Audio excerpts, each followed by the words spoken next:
श्री गुरुवे नमः। ओम ह्रीं नमः। जिंदगी में हमें जो हरा हरा सूझता है उसके सूत्र को अगर समझ लें तो बुद्ध में और तुम में कोई अंतर नहीं। जो अंतर है वह साफ हो जाएगा। अंतर जरा सा है, जैसे कोई सोता हो और कोई जागता हो, बस उतना ही अंतर है। तुम्हें दुख दिखाई नहीं पड़ रहा है, बुद्ध को सिवाय दुख के कुछ दिखाई नहीं पड़ रहा। तुम्हारी संख्या बड़ी है, बुद्धों की कोई संख्या नहीं। तुम्हारी भीड़ महान है, अनगिनत है। तुम एक दूसरे को भ्रांति को मजबूत करते हो। बुद्ध की आवाज़ जैसे शून्य में खो जाती है। किसी ने जॉन दी बैप्टिस्ट को पूछा कि तुम कौन हो। विपत्सवा ले जॉन ने ही जीसस को दीक्षा दी थी। वह जीसस का गुरु था। उसने जीसस को विपत्समा दिया, इसलिए वह जॉन विपत्सवाला कहलाता था और वह बहुत ही अनूठा फकीर था। उससे किसी ने पूछा कि तुम कौन हो? क्या तुम वही मसीहा हो जिसके आने का शास्त्रों में उल्लेख है? उसने कहा कि नहीं, मैं तो सिर्फ सूने रेगिस्तान में गूंजती हुई एक आवाज़ हूँ। Just a voice in wildness, बस एक आवाज़ जंगल में गूंजती हुई। बड़ा ठीक उत्तर दिया। बुद्धों की आवाज़ जंगल में गूंजती हुई आवाज़ है, कोई सुनने वाला नहीं। लोग सुन भी लेते हैं तो फिर अपने रास्ते पर चले जाते हैं। उनके चलने से पता चलता है कि वे चूक गए, उन्होंने सुना नहीं। आँख पर कोई ऐसा पर्दा है कि हर चीज़ को विकृत कर रहा है। बुद्ध की बात को सुनकर उसको भी हम विकृत कर लेते हैं। जब हम सुनते हैं जीवन में दुख है तो तत्क्षण हमारे मन में यह आशा बनती है कि शायद बुद्ध के पास हमें कोई उपाय मिल जाए जिससे जीवन का दुख मिट जाए। तत्क्षण हम बुद्ध के चरण पकड़ लेते हैं कि बताओ मार्ग, जीवन का दुख मिट जाए। दुख को मिटाने का कोई मार्ग नहीं है। वस्तुतः दुख मिटाने की कोई जरूरत ही नहीं है। तुम्हारी आशा टूट जाए तो आशा के साथ ही सुख दुख सब विलीन हो जाते हैं।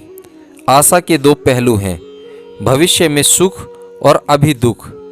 जैसे ही आशा टूटी कि भविष्य का सुख खो जाता है और अभी का दुख खो जाता है, क्योंकि जो तुम्हें दुख दिखाई पड़ता है वह इसलिए तो दुख दिखाई पड़ता है क्योंकि तुमने सुख के कोई सपने संजो रखे हैं। उनकी तुलना में ही, उनके आपेक्ष में ही दुख है। तुम्हारे सभी दुख तुम्हारे सुख की अपेक्षा से निर्मित होते हैं। इसलिए जितनी बड़ी अपेक्षा उतना दुखी आदमी। जिसकी कोई अपेक्षा नहीं उसका कोई दुख नहीं। लेकिन तुम बुद्ध को सुनकर फिर सुख के सपने बनाते हो। तुम बुद्ध में भी सपना निकाल लेते हो।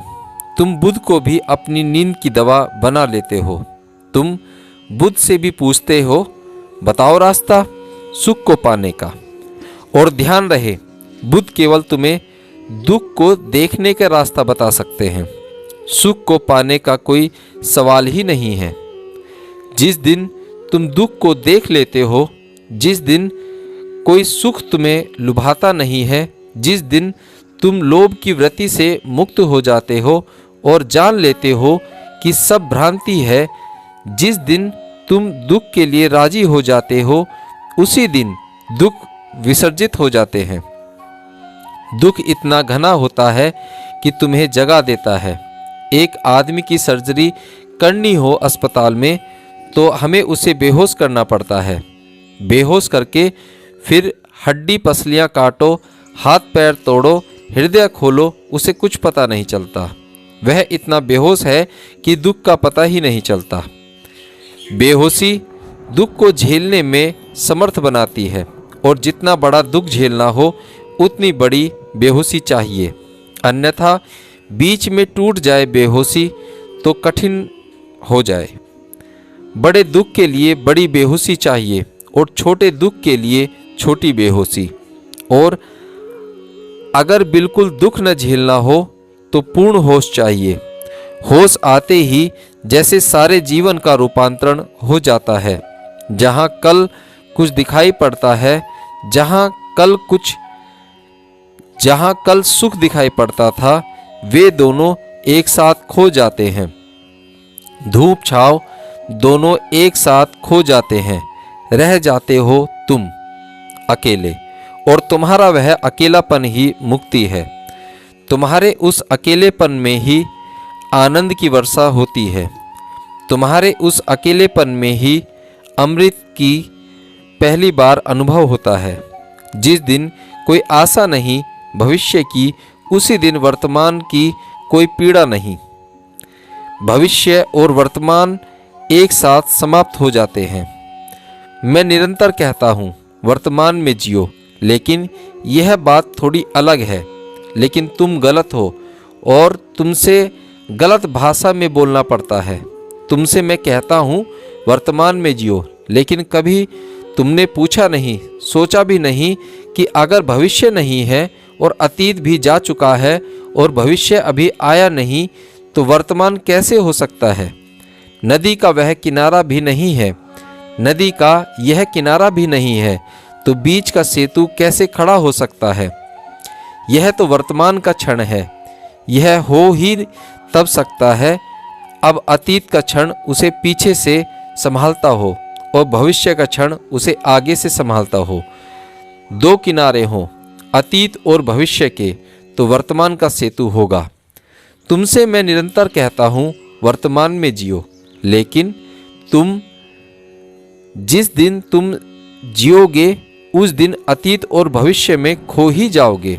वर्तमान भी खो जाएगा, क्योंकि जब किनारे ही न रहे तो बीच का सेतु कैसे रहेगा। उस दिन अचानक तुम पाओगे कि समय खो गया। इसलिए ज्ञानियों ने कहा है कि समाधि कालातीत है, वह वर्तमान में भी नहीं है, क्योंकि वर्तमान तो अतीत और भविष्य के ही बीच की लकीर है। अगर अतीत और भविष्य दोनों झूठ हैं तो वर्तमान भी झूठ है। और मध्य कैसे बच सकता है जब दोनों छोर ही खो जाएं। मध्य कहाँ बचेगा, दोनों छोर के खोते ही मध्य भी खो जाएगा। जिस दिन तुम भविष्य की आशा नहीं रखते, जिस दिन तुम अतीत की स्मृति नहीं संभालते, उस दिन तुम वर्तमान में रहोगे। यह कहना गलत है, क्योंकि वर्तमान भी नहीं बचेगा। उस दिन तत्क्षण समय खो जाएगा, तुम समयातीत हो जाओगे। तुम अपने को अचानक पाओगे वहाँ जहाँ कोई समय नहीं है, जहाँ न कुछ कभी हुआ, न जहाँ कभी कुछ होने वाला है, न जहाँ कुछ हो रहा है।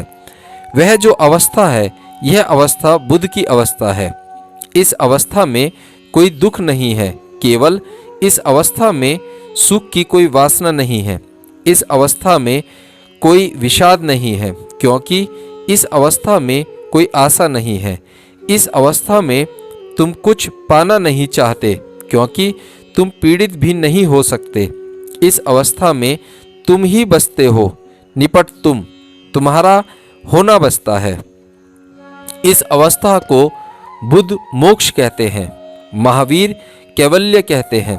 केवल तुम ही बचे रहते हो, इसे हिंदू ब्रह्म कहते हैं। और तुम तो खो जाते हो, केवल समग्र ही सत्ता शेष रह जाती है।